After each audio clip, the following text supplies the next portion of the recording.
شروع کرتا ہوں اللہ پاک کے بابرکت نام سے جو بڑا ہی مہربان نہایت ہی رحم کرنے والا ہے۔ آپ دیکھ رہے ہیں سی ٹی وی اور میں ہوں طارق عثمانی۔ یہ مضمون جو آج میں آپ سے شیئر کرنے جا رہا ہوں یہ 1 سال پہلے لکھا تھا اپنے والد گرامی اعلیٰ حضرت صوفی محمد شریف رحمۃ اللہ علیہ کی وفات کے بعد ان کے بغیر آنے والی پہلی عید کے موقع پر لکھا گیا یہ مضمون آپ سب دوستوں کے ساتھ ولاگ کی صورت میں شیئر کر رہا ہوں۔ اگر مضمون پسند آئے اور اس مضمون میں اصلاحی پہلو ہو، کو روشنی ہو تو اسے دیگر دوستوں تک بھی شیئر کریں اور چینل کو سبسکرائب کر دیں۔ عنوان ہے باپ معرفت کا دسترخوان، تحریر طارق عثمانی۔ گرامی القدر والد محترم حضرت صوفی محمد شریف رحمۃ اللہ علیہ کے بغیر گاؤں میں یہ میری پہلی عید ہے۔ وہ 4 ستمبر 2020 کو وفات پا گئے ہیں۔ اللہ تعالیٰ انہیں غریق رحمت کرے۔ اس سے پہلے میں نے اپنی زندگی میں 2 عیدیں والد گرامی کے بغیر کی تھیں۔ ایک دفعہ والدہ کی علالت کے ایام میں اسلام آباد کے ہاسپٹل میں مجھے عید کرنا پڑی، اور اس سے بھی پہلے فریضہ حج کی ادائیگی کے سلسلے میں جب میں مکہ مکرمہ میں تھا۔ گزشتہ 11 سال سے ماں جی کی جدائی میں جو عیدیں آئیں والد صاحب نے ہم سب کو دلاسا دیا۔ پوتی، پوتے، نواسے، نواسی اور دونوں بیٹیوں کی ڈھارس بندائی۔ پچھلی 3 عیدیں خود اپنے باپ کو اپنی لاڈلی اور بہت ہی پیاری بیٹی میری چھوٹی بہن زیدہ نسیم کی جدائی میں روتے دیکھا۔ میری بہن زیدہ نسیم کینسر جیسے موذی مرض کا مقابلہ نہ کر سکیں اور 2019 میں وفات پا گئیں، جسے والد صاحب بہت ہی پیار کرتے تھے۔ باپ کا بیٹی سے پیار اتنا ہے کہ اب وہ مجھے اکیلا چھوڑ کر خود اس کے پاس چلے گئے ہیں، جہاں پہلے ہی میری ماں جی، ان کے ماں باپ، دادا دادی، بہن بھائی، چچا چچی، دوست احباب اور ان گنت رشتے مقیم ہیں۔ اس مکان کو آخرت کہتے ہیں اور ہم سب کا آخری ٹھکانہ بھی وہی ہے۔ یہ قبرستانوں کی گنتیاں ہیں، ہم سب نے اپنی باری پر ان گنتیوں میں شامل ہونا ہے۔ والد گرامی اعلیٰ حضرت صوفی محمد شریف کو پورا گاؤں اور آس پاس کے دیہات والے صوفی کہتے تھے۔ چونکہ وہ صوفی تھے اس لیے انہیں خود کو صوفی محمد شریف کہلانے میں مزہ آتا تھا، اور وہ اپنے صوفی ہونے پر ہمیشہ فخر کرتے تھے۔ انہوں نے کبھی بھی اپنے نام کے آگے پیچھے ملک یا عوان لکھنا یا لکھانا پسند نہیں کیا۔ انہیں ہر وقت آخرت کا احساس رہتا تھا۔ وہ چاہتے تھے کہ میں بھی اپنی زندگی میں صحیح اسلامی روش اختیار کروں اور قرآن و سنت کے مطابق زندگی گزاروں۔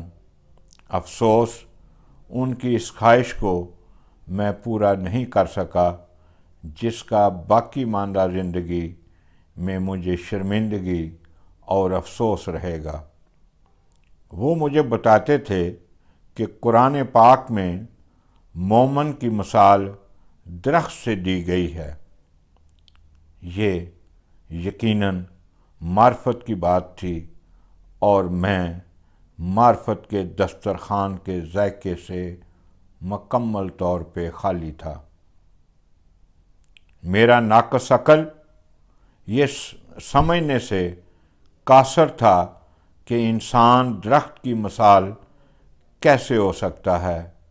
آج چاند رات کو عید کے چاند کا اعلان ہونے میں کافی تاخیر ہوئی تو میں مولانا وحید الدین کی کتاب اللہ اکبر پڑھنے لگا۔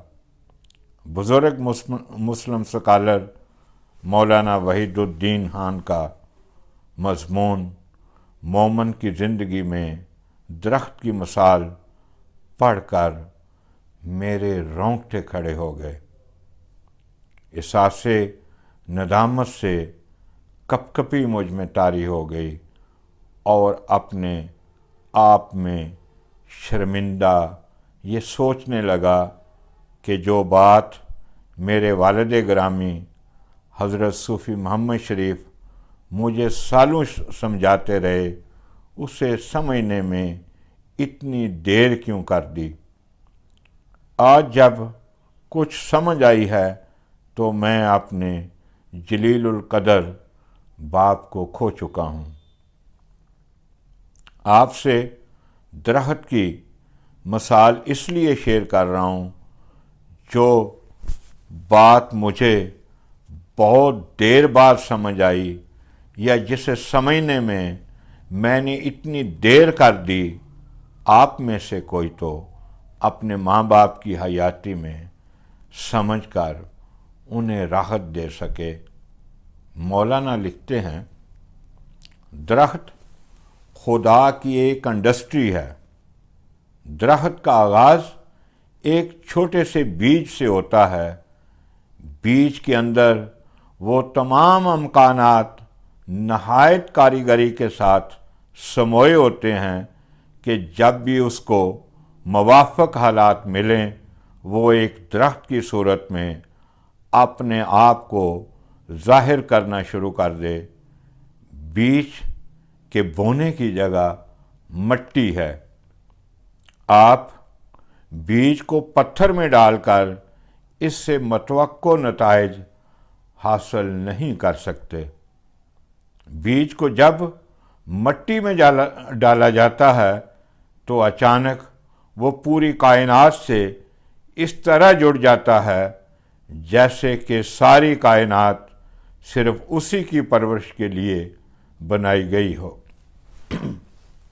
مٹی نرم ہو کر اس کو موقع دیتی ہے کہ وہ اس کے اندر اپنی جڑیں داخل کرے۔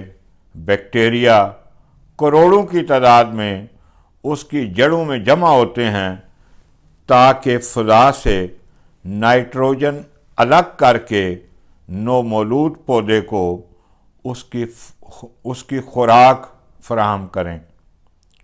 زمین کی تہ اپنی معدنیات اور نمکیات کو پانی میں گھول کر اس کی جڑوں تک پہنچاتی ہیں تاکہ وہ کھنچ کھنچ کر اوپر کی طرف جائے اور درخت کی نشو و نما کا ذریعہ بنے۔ زمین سے لے کر سورج تک کائنات کا پورا کارخانہ متحرک ہو جاتا ہے تاکہ اس کے لیے مختلف موسم پیدا کرے۔ گرمی، سردی اور بارش کے حالات سے گزرتے ہوئے اس کو ایک مکمل درخت کی صورت میں کھڑا کر دے۔ پھر درخت پوری کائنات سے اس طرح ہم آہنگ ہو جائے کہ کہیں بھی ماحول کی دوسری چیزوں سے اس کا ٹکراؤ نہ ہو۔ وہ اگر زمین سے پانی لیتا ہے تو خود بھی زمین سے لی ہوئی رطوبت کو اپنے پتوں کے ذریعے خارج کر کے بارش کے عمل میں معاون بنتا ہے۔ وہ اگر زمین سے اپنی خوراک حاصل کرتا ہے تو خود بھی اپنے پتوں اور پھولوں کو زمین پر گرا کر اس کی زرخیزی میں اضافہ کرتا ہے۔ وہ اگر ہوا سے کاربن ڈائی آکسائیڈ لیتا ہے تو ایک اور مفید چیز آکسیجن کی صورت میں اسے واپس لوٹا دیتا ہے۔ وہ کائنات سے الگ ہوتے ہوئے پوری کائنات سے اس طرح جڑا ہوتا ہے کہ کسی چیز سے بھی کبھی اس کا ٹکراؤ نہیں ہوتا۔ درخت سایہ تلاش کرنے والے کے لیے سایہ مہیا کرتا ہے۔ وہ اپنے پاس سے گزرنے والے کے لیے مہک اور سرسبز منظر کا تحفہ پیش کرتا ہے۔ جو شخص اس سے غذا حاصل کرنا چاہے اس کے لیے اس کے پاس انتہائی لذیذ پھل موجود ہوتا ہے، حتیٰ کہ جو لوگ اس کو کاٹ ڈالتے ہیں پھر ان کو بھی وہ لکڑی مہیا کرتا ہے جس سے وہ اپنی مختلف تمدنی ضرورتوں کو پورا کریں۔ جب بھی تجربے کا کوئی لمحہ آتا ہے تو درخت عین وہی ثابت ہوتا ہے جس کی اس سے امید کی گئی تھی۔ ان سب کے ساتھ درخت ایک ایسا وجود ہے جو زمین میں اپنی جڑیں داخل کر کے خود اپنے تنے پر کھڑا ہوتا ہے۔ کہا جاتا ہے کہ درخت کا تقریباً نصف حصہ سطح زمین کے نیچے ہوتا ہے اور نصف سے زیادہ حصہ سطح زمین کے اوپر۔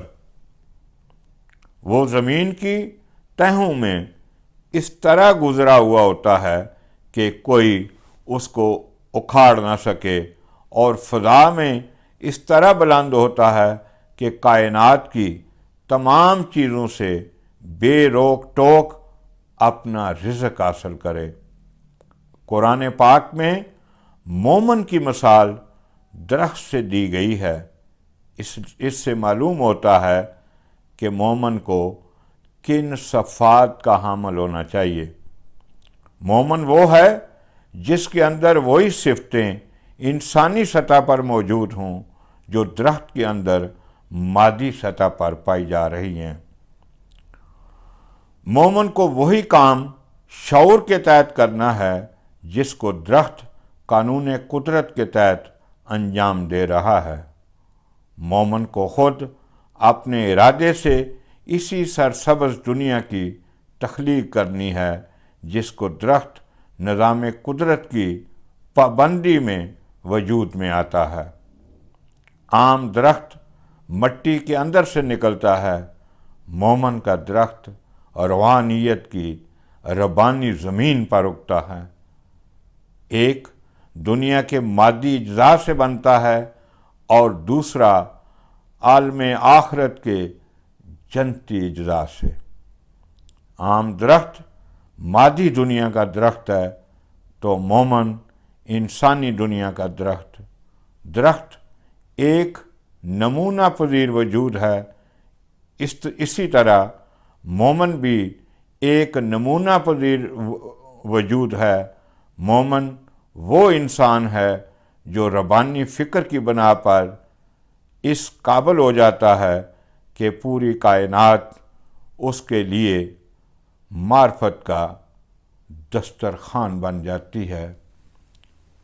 میں اس سے زیادہ بیان نہیں کر سکتا۔ اللہ تعالیٰ مجھ کو اور آپ کو معرفت کی روشنی سے روشناس کرائے، ہمیں ہدایت دے اور نظام قدرت، نظام معرفت پر چلنے کی توفیق عطا فرمائے۔ اللہ تعالیٰ میرا اور آپ کا حامی و ناصر